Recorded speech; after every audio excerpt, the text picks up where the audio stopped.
ओला electric का share 3 दिनों के अंदर 12 साढ़े 12% ऊपर देखने को मिल रहा है। तो क्या ये जो रैली है ये आपको कंटिन्यू देखने को मिलेगी ओला इलेक्ट्रिक के अंदर, और किस बेसिस पे यहाँ पर ये रैली आपको देखने को मिल रही है उसके ऊपर बात करेंगे।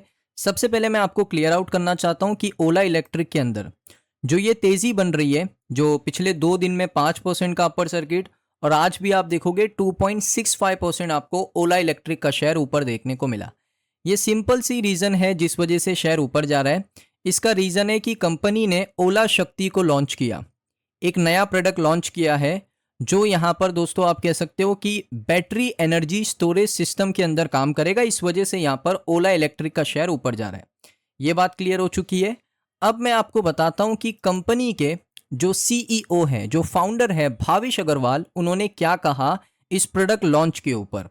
कंपनी का मूव था कि वो इस सेगमेंट के अंदर एक नेचुरल प्रोग्रेस करे, यानी उन्होंने प्री डिसाइड करके रखा था कि इस तरीके का जो प्रोडक्ट है वो हमें लॉन्च करना है, और हमने पहले से बना के रखा था एक वर्ल्ड क्लास बैटरी और सेल टेक्नोलॉजी इलेक्ट्रिक मोबिलिटी के अंदर।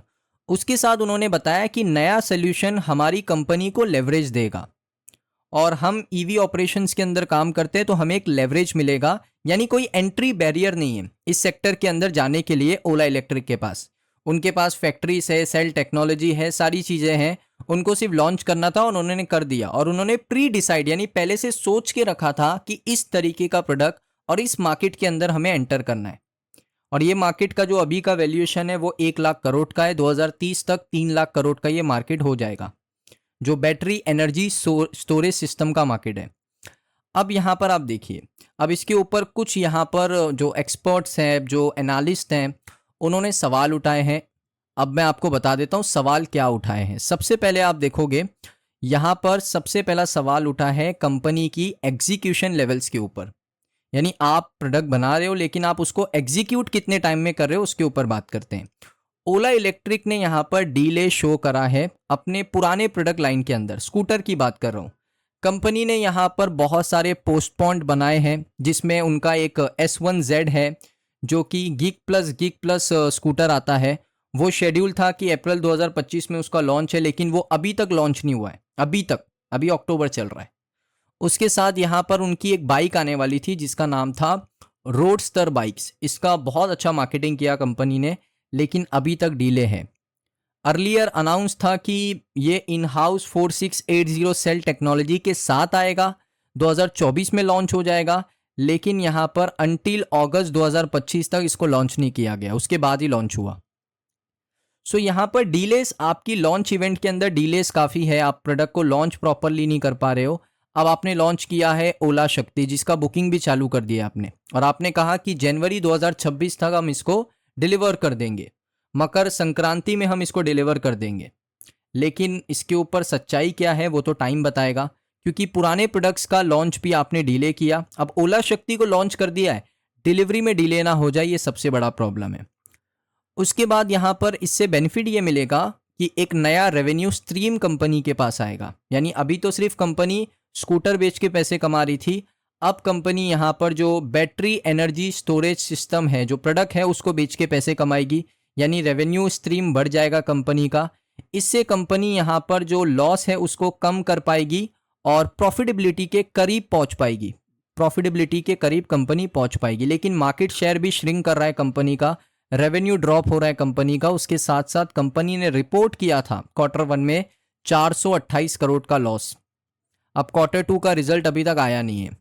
उसके साथ साथ यहाँ पर आप देखोगे 50% ऑफ इंडिया ई स्कूटर का मार्केट था ओला का एक समय पर, 50% market share e scooter market के अंदर ओला का, जब ओला नया नया आया था। अब यहाँ पर ओला इलेक्ट्रिक का जो मार्केट शेयर है वो ड्रॉप हो चुका है सितंबर 2025 में, और एथर एनर्जी उससे सेल्स में आगे निकल गया, उससे यहाँ पर आप कह सकते हो कि मार्केट शेयर में आगे निकल गया। तो ये बड़ा कंसर्न है ओला इलेक्ट्रिक के लिए। लेकिन चैलेंजेस के बाद भी स्टॉक मार्केट के अंदर थोड़ा ऑप्टिमिस्टिक है ये शेयर, ओला इलेक्ट्रिक का शेयर, और लॉन्च अनाउंसमेंट हुआ है अभी, और इसी वजह से शेयर ऊपर जा रहा है।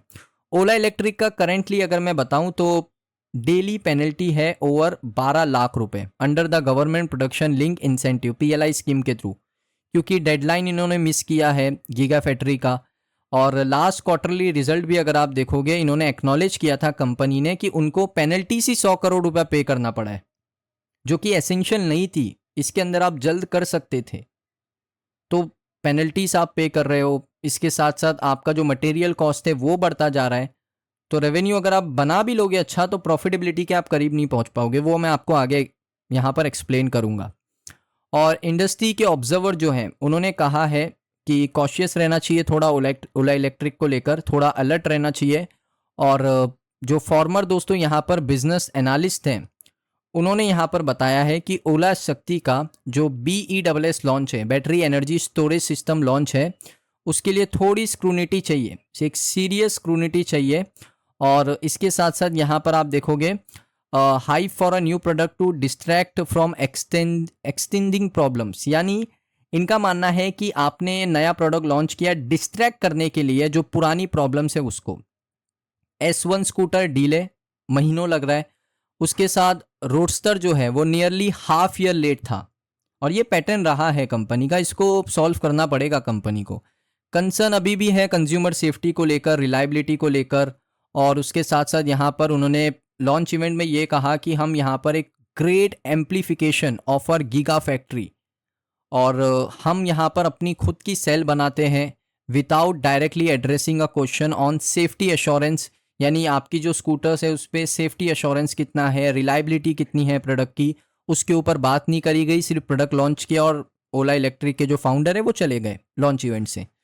So main problem, core problem को अभी तक कंपनी सॉल्व नहीं करी है। देखिए एनालिस्ट का भी कहना बिल्कुल सही है, क्योंकि आपका जो कोर प्रॉब्लम है ओला इलेक्ट्रिक का, वो यहाँ पर है सेफ्टी को लेकर, रिलायबिलिटी को लेकर, कस्टमर एक्सपीरियंस को लेकर, कस्टमर सर्विस को लेकर। ये सारे मेन प्रॉब्लम है, कोर प्रॉब्लम है कोर प्रोडक्ट के अंदर है। जो आपकी कंपनी का नाम है ओला इलेक्ट्रिक, जो EV स्कूटर बनाती है, उसके अंदर ये कोर प्रॉब्लम है। इसका सोल्यूशन प्रोवाइड करना चाहिए पहले, बाद में मुझे लगता है कि मार्केट के अंदर आप इजीली एंटर कर सकते थे। जो बैटरी एनर्जी स्टोरेज सिस्टम है, अभी उसका नीड नहीं था एज पर एनालिस्ट। सो ये एक बड़ा प्रॉब्लम है ओला इलेक्ट्रिक के साथ। और उसके अलावा अगर आप देखोगे ना, वो चीज़ रिफ्लेक्ट करती है। देखिए मेन होता है बिजनेस, बिजनेस में अगर आपकी कोर प्रॉब्लम्स है ना, वो रिफ्लेक्ट करेगी। रेवेन्यू आपका ड्रॉप हो रहा है, एक्सपेंस आपके बढ़ते जा रहे हैं, एक्सपेंस कंपनी कंट्रोल करना चाहती है लेकिन वो हो नहीं पा रहा है, क्योंकि डायरेक्टली डिपेंडेंसी चाइना के ऊपर है। अब चाइना ने रेयर अर्थ मटेरियल के ऊपर थोड़ा सा एक्सपोर्ट कंट्रोल किया। अब यहाँ पर क्या होगा, जो मटेरियल कॉस्ट है वो लगातार बढ़ेगा। एम्प्लॉय कॉस्ट तो आपने कम किया है, सैलरीज आपने कट आउट करी है एम्प्लॉयज़ की, लेकिन आपने यहाँ पर जो एक्सपेंस है उसको कंट्रोल करने का कोई प्लान है तो आपको शेयर होल्डर्स के साथ शेयर करना चाहिए। सो अभी भी बहुत सारे कंसर्न है ओला इलेक्ट्रिक को लेकर। आपकी क्या राय है ओला इलेक्ट्रिक के ऊपर, कमेंट सेक्शन में ज़रूर बताइए। अगर आपको ये वीडियो अच्छा लगा दोस्तों, वीडियो को लाइक कीजिए। चैनल पे अगर आप पहली बार आए हो सब्सक्राइब कर लो। मिलता हूँ नेक्स्ट वीडियो के अंदर।